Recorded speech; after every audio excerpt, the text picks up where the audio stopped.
ఫైనల్గా సార్ మీ నుంచే ఒక 90s ఏది any memory with childrens best memory anything 90s నేను ఇంకా 90s ఫాదర్లో ఉన్నాను వీళ్ళు మాత్రం బాగా డెవలప్ అయిపోయారని ఏదైనా మెమొరీ పిల్లలతో ఈ సినిమాలో కాదు రియల్ లైఫ్లో నా పిల్లలతో ఎనీథింగ్ నా పిల్లలతో అంటే నాకు మొన్న బిగ్ బాస్ హౌస్కు మా పెద్దోడు వచ్చాడు కదా, అది I never forget till I die.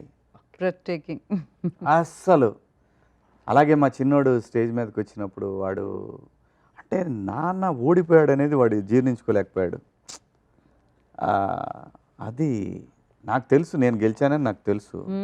కానీ వాడికి ఏంటంటే ఫీలింగు, వాడు చాలా హార్డ్ వర్క్ చేశాడు. ప్రమోషన్స్లో వాడు చాలా హార్డ్ వర్క్ చేశాడు. అక్కడ వాడు అది ఒకటి చిన్న disappointment. You want 90 memory. Anything అంటే వాళ్ళు మేము బాగా డెవలప్ అయిపోయి మీకన్నా అని ఏదో టైంలో అనిపిస్తుంది. అమ్మ మీరు ఇంకా వెనకబడి ఉన్నారమ్మా, మీకు తెలియదమ్మా ఇది అన్నట్టు any memory like that 90s.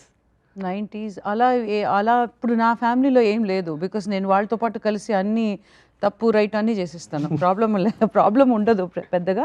But memory అని చూస్తే లైక్ 90s మెమరీ అని కాదు, ఒక ఆర్గానిక్ మెమరీ అని చూస్తే when kids were young how we used to travel, no mobile, no wifi at home, nothing, and we all used to travel. ఏం లేదు, expensive tour travel కాదు, ఒక గుడికి వెళ్తాం చూడండి, ఆ గుడిలో it could be Thanjavur temple is huge, Brihadeeswara temple.